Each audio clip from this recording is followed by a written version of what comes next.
Crisis along the border, the rush to get the current influx of migrants under control before it's expected to spike next week. Just seconds ago, a severe thunderstorm watch issued for parts of the hill country will time out the storms into the night. And believe it or not, preparing for the next pandemic, the meeting with health officials to discuss what they learned from COVID-19 and what they can improve on if something like this ever happens again. A top Biden administration cabinet member is in Texas tonight assessing our southern border. Thanks so much for being with us. I'm Britt Moreno. And I'm Daniel Marin. Homeland Security Secretary Alejandro Mayorkas is touring the border as the government prepares for a massive influx of migrants. The increase is expected after COVID-era asylum restrictions expire next week. But in some areas, it's already begun, and you can see migrants use ropes and inflatable rafts to cross the Rio Grande River to reach Brownsville this week. And then just last week, another large group of migrants used rafts to try to cross the river to get access over the border. NBC's Drew Petrimo reports from Washington. Homeland Security Secretary Alejandro Mayorkas visiting the southern border. Officials there expecting a surge of new migrants when the COVID-era policy known as Title 42 is lifted 1 week from today. There's about 10,000 people at the border ready to come in once Title 42 expires. So I tell people that we're actually preparing for the unknown, and we're prepared, but we don't know what's going to happen the following day. Border towns are already dealing with a humanitarian crisis as migrants overwhelm local resources. Are you desperate? ¿Estás desesperada aquí?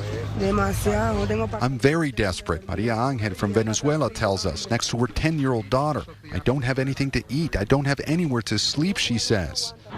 Title 42 has been used to block more than 2.5 million migrants from entering the country in the last 3 years. Come next week, all hell is going to break loose along the border and eventually will flow into the interior of the United States. Republicans are calling on the Biden administration to continue Title 42 restrictions while blaming the president's policies for the border crisis. This administration is using the tools that they have available to them to deal what will the next steps, I should say, after Title 42 lifts. The White House says the federal government is working hard to deal with the migrant situation, including sending 1,500 troops to the border and implementing a web of policies meant to deter illegal crossings.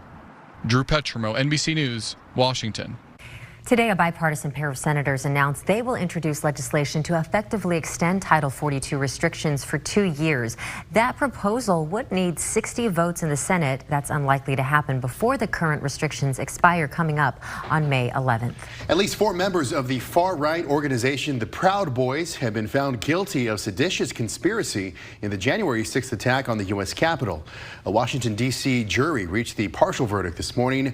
The men are Ethan Nordine, Joseph Biggs, Zachary Real, and Proud Boys leader Enrique Tarrio. The seditious conspiracy charge carries a maximum penalty of 20 years behind bars. The jury also found the group guilty of conspiracy to obstruct an official proceeding. Now, a verdict is still pending for a 5th defendant, Dominic Pizzola.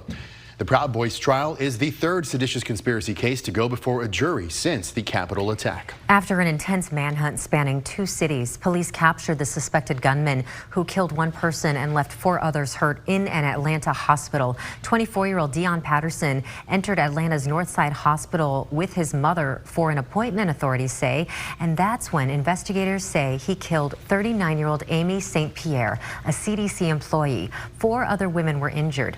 License plate recognition cameras later spotted his car that apparently he stole 20 miles away near Truist Park, that is, where the Atlanta Braves play. It's still unclear how authorities actually found him. He was discharged from the U.S. Coast Guard in January.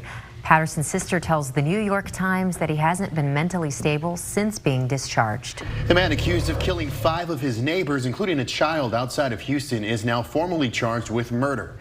Francisco Oropesa had his first court appearance today. He's being held on a $7.5 million bond. But as we've reported, he's not the only person under arrest. His wife is charged with hindering the apprehension of a fugitive. She faces 2 to 10 years in prison if found guilty. Take a look at this video out of Seattle. It's pretty cool. They have some storm threats that are looming there today. High winds and potential hail, something that we know a little bit about here in Central Texas. And that video really shows the story, the lightning there lighting up the sky. We've seen that in this severe weather time here in Central Texas, Nick. Yeah. But will we see it again this week? It is looking like some parts of the air might see it tonight. Ooh. Yeah, just within the last few minutes, a severe thunderstorm watch was issued for parts of the hill country. Uh-oh. So let's catch people up. Let's show you where the watch is for and where it is not. It is not for the Austin Metro or our eastern counties at this point, and Blanco County not included too, but the rest of the hill country under a severe thunderstorm watch until midnight tonight. Large hail, damaging winds, the primary concern. No storms here in Central Texas right now. The nearest storm is well, a few miles well to the west of San Saba, but we're starting to see the storms lining up ahead of the dry line near San Angelo. And then there's another storm that's quickly strengthening now to a severe storm near Del Rio. And all of these storms to the west of us, northwest and southwest, have the potential to get to Central Texas later on tonight. Not everybody sees rain, but our rain chances do rise. 20% at 7, 30% at 9, and still 20% chance that you get some measurable rain and storms at 11 o'clock tonight. So we want you weather aware, especially in the hill country at first, but these storms may make it to the metro too. We'll be tracking daily rain chances as well as the severe weather potential that we've got over the next several days in first warning weather, and also the hot and sticky air we're dealing with too. All right, Nick, thank you very much. A bill to make it easier for you to get an itemized medical invoice is one step closer to becoming law. Senate Bill 490 was filed by Republican Senator Brian Hughes. The bill requires that patients be given an itemized invoice that lists each service provided, a plain language description of the service, and the amount due. Now, the bill was voted out of committee yesterday. It now heads to the House floor. If it passes, it's going to go back to the Senate for a final review. There is a House companion bill that is waiting to be heard on the House floor. KXAN investigators keep hearing from patients who have been sued for medical debt in recent years. They tell us they've received vague bills from a Central Texas hospital. They never got an itemized invoice, and then they were sued when they didn't pay. For a closer look at their stories, head to this story in the investigative section of KXAN.com. Well, today, the nation's top health officials testified before lawmakers about preparing for the next public health emergency. They're talking about what they learned from the COVID-19 pandemic and what they can improve. KXAN's Washington correspondent Rashad Hudson tells us what these talks revealed. Some of the nation's top health experts say the country needs to do more to prepare for the next public health emergency. Are you telling us that we have not done the kind of work you would like to see us done in preparation for what may be coming? Correct, not in all the viral families. Vermont Senator Bernie Sanders says the country needs to replenish medical stockpiles to be fully prepared and be able to quickly alert Americans about outbreaks. Something that has been really very difficult to do. But we need to improve our communications capability. CDC Director Dr. Rochelle Walensky says her agency is working to improve protective gear for healthcare workers. Looks at new technology for PPE that is used in healthcare and used in public health emergencies and other environmental hazards. Louisiana Republican Bill Cassidy says it's time for the country to look beyond the coronavirus pandemic. Let's get better. We made mistakes, we learned some tough lessons, so let's work together to make it so that next time it isn't on the fly that we're figuring it out. Wisconsin Senator Tammy Baldwin warned against Republicans' proposed reductions of public health funding. Cuts that would undermine our nation's competitiveness as well as our safety, our public health, and our security. Baldwin says preparing for the next pandemic will actually require more investment. Reporting in Washington, Rashad Hudson. Well, as you're getting ready to hit the road this summer season, you might just find yourself a nice surprise at the gas pump. A look at the dropping gas prices. I see what you did there, Daniel. And Williamson County hits the world stage as businesses from all around the globe are looking to put down some roots. And the Pecan Street Festival is just around the corner, what you can expect from the festivities and what traffic could look like on your way in. The 48th annual Pecan Street Festival is this weekend. You can get food, do some crafts, and hear some live music along 6th Street. Now, it is this Saturday and Sunday. Anyone can get in for free if you're planning on heading to the festival or traveling near downtown this weekend. We have a look at all the road closures in the area on our website right now at KXAN.com. Okay, if you're about to go on a road trip, we have some good news for you. Gas prices have dropped just before the summer travel season. Currently, the statewide average gas price in Texas is $3.12 per gallon. That's according to AAA. That's actually down from 11 cents last week and also 76 cents less than this time last year. The most expensive gas prices are in El Paso with an average of $3.36 a gallon.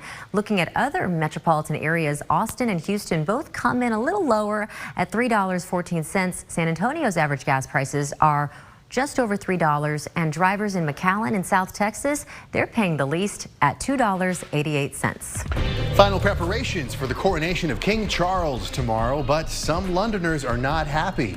The changing opinions on the monarchy in the modern age. Well, aside from the excessive humidity, it was a rather average day. Lows in the mid-60s, highs right on where they should be at 84 here today, although very humid. Next, we turn our attention to the storms tonight. Updated timing and first warning weather. Businesses half a world away are looking to put down roots in the city of Taylor. Now, many of them would support the multi-billion-dollar Samsung semiconductor plant. KXAN's Mercedes Hernandez spoke with leaders to find out what other plans are in the works. These days, you can't go very far in Taylor without seeing signs of development. Taylor Mayor Brant Rydell, along with other local leaders, visited South Korea last month. He came back with an interest agreement from iMarket Korea, a distributor of components needed to make microchips. It's one of the first support businesses to officially expand to support the Samsung semiconductor plant. They've already acquired 44 acres in Taylor, but I think they're looking for even a greater presence with this Taylor Technology Park that they have envisioned. You know, that's what, as I've worked with these Samsung suppliers, that's what they're looking for. Mark Thomas leads Taylor's Economic Development Center. He can't say which businesses are looking at Taylor just yet. Some of the companies needed rail service. We have a 750-acre rail park, plus there are other sites as well within Taylor that suppliers are looking at. We hope that within the next 90 days, 120 days, that some of those companies will be ready to announce. With new industry coming in, Mayor Rydell says keeping the city's small town culture intact will be a balancing act. I just see our downtown coming back with a vengeance and having a vitality that it probably hasn't seen, again, in 100 years or so. In Taylor, Mercedes Hernandez, KXAN News. And Samsung says it's on schedule to open its Taylor plant next year. And going in depth, Williamson County is the 12th fastest growing large county in the nation, according to the Austin Chamber. The county increased its population by over 29% between 2010 and 2017. Dell Technologies, Apple, and like Mercedes said, Samsung all have made major tech investments in Williamson County. Today is May 4th. If you're a Star Wars fan, you know what that means. It's Star Wars Day, and to celebrate, the Williamson County Regional Animal Shelter is offering $4 adoptions today. The shelter says every foster saves 2 lives, the life of the foster dog and the life of the dog who takes their space in the shelter. Now take a look at these pups. Oh, they all need homes, and they're so cute. You can adopt any available dog weighing over 25 pounds for just $4. The shelter says try to email them to get an appointment so you don't have to wait long.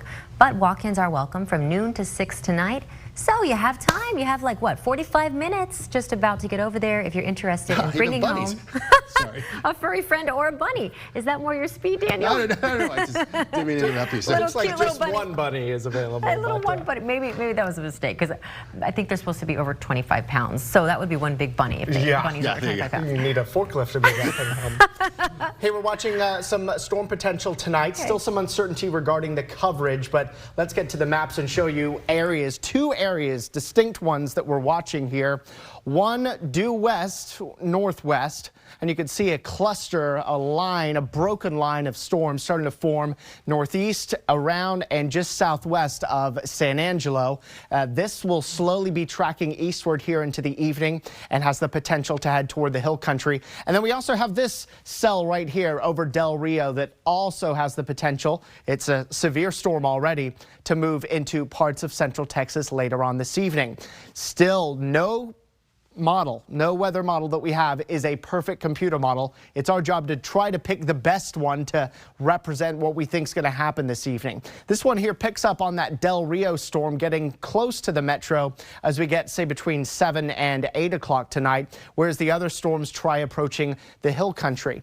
There will be likely some weakening as they move into central Texas away from the dry line, which is the cluster of storms that are forming near San Angelo. But the potential is there for isolated, at least, to potentially scattered storms as we head later into the evening. This is 9:30 tonight. Not everybody gets wet with the storms, but we want you weather ready. We think the rain chances start to fade as we get closer to midnight. Tomorrow starts with low clouds. I think we get more sun tomorrow. That's going to lead to a hotter day. Most of the day is dry, still dry through 2 o'clock in the afternoon, but after 3 o'clock, some of our models are hinting at yet more storms developing over parts of the hill country and possibly blossoming into a bigger cluster of storms into tomorrow evening. And if they get to the metro, that would be after about 5, 6 o'clock in the evening tomorrow. Here, what you're seeing is 8, 9 o'clock tomorrow night. There are other computer models that are dry for tomorrow, so that's why our rain chances are low, despite what you're seeing on the computer models that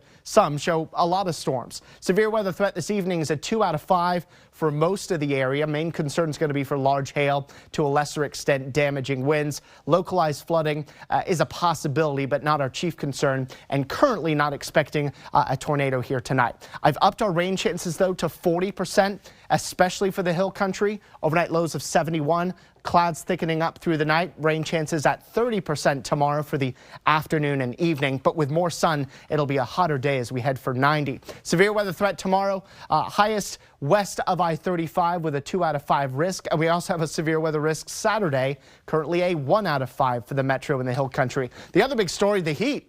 80s to low 90s. We should be around 84. We're going to be above that every single day of the next 7. And it's also going to stay very humid. You know how the air felt today? It's going to stay feeling like that through the weekend and into early next week. No big relief in sight from the stickiness in the air. Look at our first warning weather 7-day forecast. Every day has some rain chances, but there will be many days that you miss out in the rain where you are. Severe weather risk tomorrow and Saturday.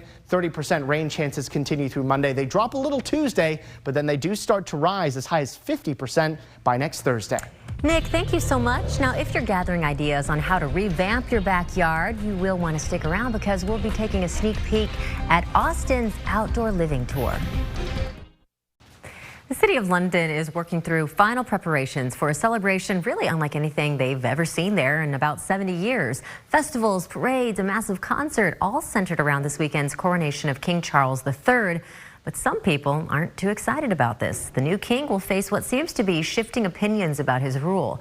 A YouGov opinion poll shows overall 58% of adults in the United Kingdom support the monarchy, but only 32% of 18 to 24-year-olds believe their reign should continue. And perhaps the most revealing data, 78% of that younger group says they're not interested in the royal family. Relevance is absolutely crucial to the monarchy. The big threat to the future of the House of Windsor is not mobs storming the gate. It's not revolution. It's becoming irrelevant. Anti-monarchy groups will be allowed to protest during the service. One of those organizations, Republic, expects as many as 1,700 people to gather on Saturday. Well, back on this side of the pond, if you're looking to make a change to your backyard decor, the Austin Outdoor Living Tour this weekend might give you some new ideas. Now, this Saturday, you're going to be able to tour 10 backyards that have been decked out by local landscape architects. The annual tour showcases architectural landscaping to inspire those who want to revamp their own backyards. The tour will feature different kinds of landscaping, like modern designs, maybe for hosting parties or projects that might accentuate your backyard's natural beauty. Okay, I'm realizing I have a lot of work to do on the backyard. Thanks for that, Daniel. Tonight on KXAN, it's an all-new Law & Order at 7, Law & Order SVU at 8, and Law & Order Organized Crime at 9 before we're back with KXAN News at 10. Or you can always join us an hour earlier for KXAN News at 9 on the CW Austin. Here is where to find us.